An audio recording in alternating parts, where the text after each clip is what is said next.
Hi, I'm MotherGeek, or Tina if you prefer. I've decided to do a vlog on something that we've been asked a lot recently. I figured it would be quicker and easier to record a video of this rather than going into lots of detail in a blog post. Recently, quite a few people have asked us what made us realise that Sam had autism as quickly as we did. Sam was referred initially at 18 months old to the paediatrician. He was given a formal diagnosis of autism at 2.5, which is very young for children in the UK. So I've decided to just do a quick blog post basically telling you our story, and hopefully it'll help you understand where you're at if you're going through something similar at the moment. So, quick bit of background then. Many years ago I did used to support adults with learning disabilities and with special needs. Quite a few of those did have autism as well. I've also got two sisters with various special needs as well. Both of them did go to special needs schools, so I've always been around people of different abilities with various special needs and learning disabilities as well. So I was probably more in tune with Sam and with his abilities and disabilities than perhaps most other people would be. Getting back to Sam, when Sam was 16 months old, we had no concerns whatsoever. He'd hit all his milestones as normal up until that point. When he got to 16 months old, Sydney was 4 months old, and we started realising that perhaps he wasn't giving as much eye contact as Sydney had. Even by then, you know, at 4 months old, Sid was already giving us way more eye contact than Sam had done. We realised that Sam didn't really babble. He'd never really been a very babbly, chatty baby. He did do a little bit here and there, but Sydney literally would babble all day long. And we realised that perhaps that was affecting Sam's speech.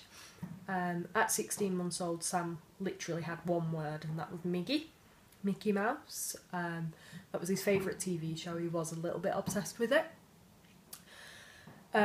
Sam used to have his dummy in all the time, and at 16 months old we thought, okay, enough is enough now, we need to ditch the dummy, otherwise, you know, it will be affecting his speech. So the dummy went.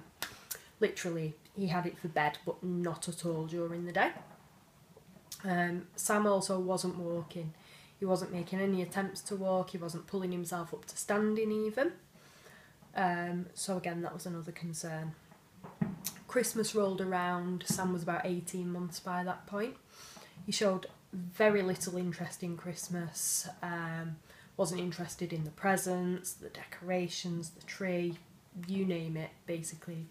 He was not even slightly bothered by any of it. During the Christmas break, my husband spent a lot more time with Sam, and he kind of mentioned as well that there were a few things he'd noticed. Sam used to rock, he still does, but even back then he used to rock a lot. You know, he literally would sit like this all the time. So that was something my husband mentioned as well. So we decided that it was probably best to ring the health visitor, mention all of this to her, just to get a bit of reassurance more than anything. So start of January, I rang the I rang the health visitor, basically explained the family history, told her what all our concerns were, and straight away, without even coming to see Sam, she said, right, okay, I will refer you to a paediatrician. We saw the paediatrician about 6 weeks later, and at that point the paediatrician said, this could just be delayed development, however, Sam is showing some classic autism signs, so we will keep an eye on him. We saw him again about 3 months later, still wasn't speaking, still wasn't walking, was giving next to no eye contact. So at that point she referred us to a speech therapist for an assessment and to a clinical psychologist for an assessment. We had those in the May. So Sam was 23 months old then. And they came back basically saying Sam was 12 months behind where he should have been. So from there, Sam was given a 2-year nursery place because of his special needs. So he started attending nursery last September. Nursery straight away realised, you know, they were almost certain within 2 days that yes, Sam did have autism. Obviously they can't give a diagnosis, but they were saying, you know, he's not doing this, he's not doing that, he doesn't play the same as other children, he doesn't interact with other children socially, he wants to spend all of his time by himself. So they basically confirmed all of our fears, all of our worries. We saw the clinical psychiatrist last December, so Sam was 2.5 then. They saw him then for an 1.5-hour assessment. They literally just played with him.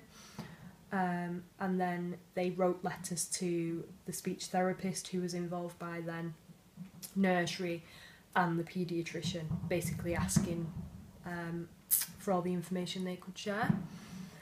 They called us back last March, so Sam was 2 3/4 by then, and they said, right, okay, we're happy to, at this point, to give Sam a formal diagnosis of autism.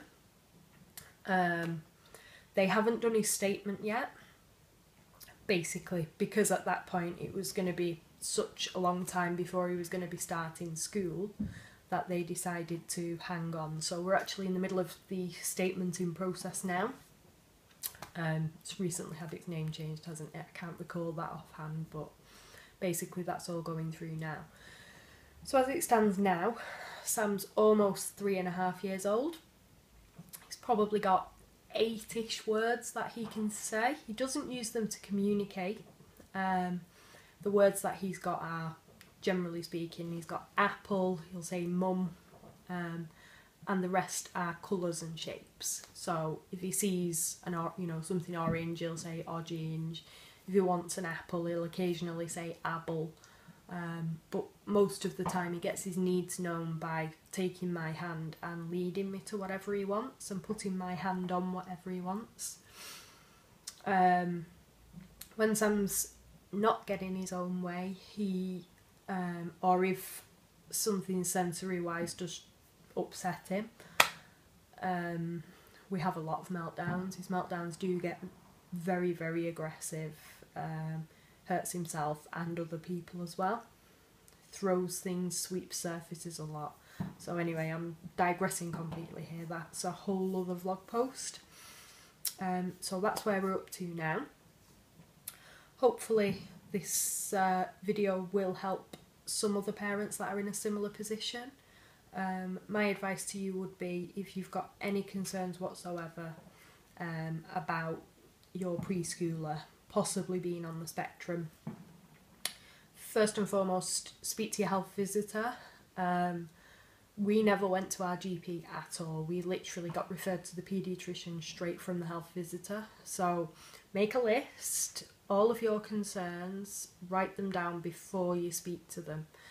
If you can literally say this, this, this and this are what I'm worried about, you'll come across as a lot more confident and a lot more knowledgeable than somebody who's saying, well, maybe this and maybe that. If your health visitor gives you no joy, or if they dismiss you and tell you that they might catch up or whatnot, go and speak to your GP as well. Get it logged that you're concerned about autism, and again, take your list, tell them exactly why you're concerned, and if they won't refer you either, ask them for a timescale. You know, say, well, when should I be coming back? When should I be concerned? Do not let them fob you off saying, you know, all children develop differently. If you've got genuine concerns about autism, you are well within your rights to get a referral, even if it is just for a paediatrician to say, actually, this is probably just behavioural. You're probably not going to get a referral if your only concern is meltdowns or tantrums. There needs to be some other typically autistic signs there. So generally the ones that most children on the spectrum have is very little eye contact, not playing as normal children do. Sam, for example, he wouldn't brum cars along like that. He'd turn them upside down and spin the wheels, wouldn't let you engage with him, wouldn't let you join in, pushes you away if you try to. Even now he's still the same. Lining things up. Excuse me. Sam doesn't actually do that one, but a lot of children on the spectrum will line things up and become obsessed by these lines of cars or books or toys, or, you know, it could be the food on the plate. I've seen children line up pasta before today, or chips. Other things, next to no sleep. That's another major issue for people on the spectrum. Generally speaking, Sam sleeps alright. If he's disturbed, then it can take hours and hours to get him back to sleep, but as long as he's comfortable and warm enough, he'll sleep for 12 hours if he's not disturbed. Other things, flapping. Sam does that a lot now. Rocking, lack of eye contact. Spinning is another one, literally spinning round and round and round.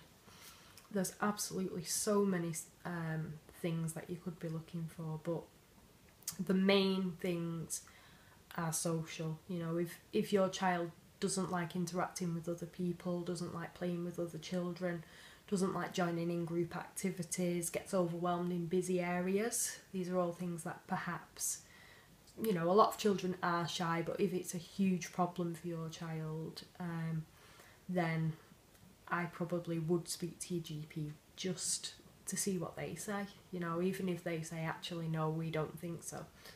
You've tried. But if, like Sam, your child ticks quite a few of those things that I've just mentioned, then definitely speak to your GP. Speak to your health visitor. And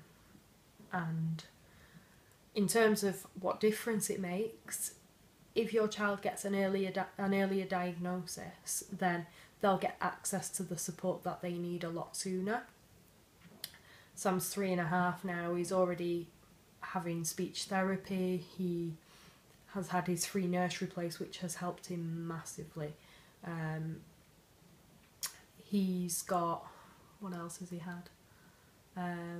We've had Portage, which is somebody who comes in and it's kind of play therapy. They'll show you ways to try and engage with your child using things that your child enjoys. Sam is obsessed with shapes, for example, so she'd bring shape puzzles in and you keep them for a couple of weeks and use them to try and bring your child on a bit. So that was another good thing that we've had from the early diagnosis, but the main thing is support. We've found a local autism group, which we do get quite a lot of support from, but just knowing you're not on your own, knowing that you know, help is out there and other people are in a similar boat. So hopefully you've learnt something from this vlog post. If you do have any questions, then by all means pop them in a comment down there. If you'd rather chat to me somewhere else, you can catch me on Twitter. I'm at the MotherGeek. Also, do check out my blog, mothergeek.co.uk. I write a lot on there about autism, so by all means do a quick search on there. Just search the word autism and all my autism posts will come up. There's some stuff on there from way back before Sam was diagnosed, our worries, our fears, where Sam was at, how we were feeling, that's all kind of covered on there. So if you do want some more information, or you want to read something that perhaps you can relate to, or you're feeling like that now, then definitely check that out. There's a lot of support for autism parents on social media. I personally have found that Twitter has been amazing, just using the autism hashtag or the Autism Mum hashtag MUM if you're in the UK, or MOM, MOM if you're in America. Same applies to Instagram. There's so many autism parents on there. It is amazing. So by all means check that out as well. Do search those hashtags, and thanks for watching.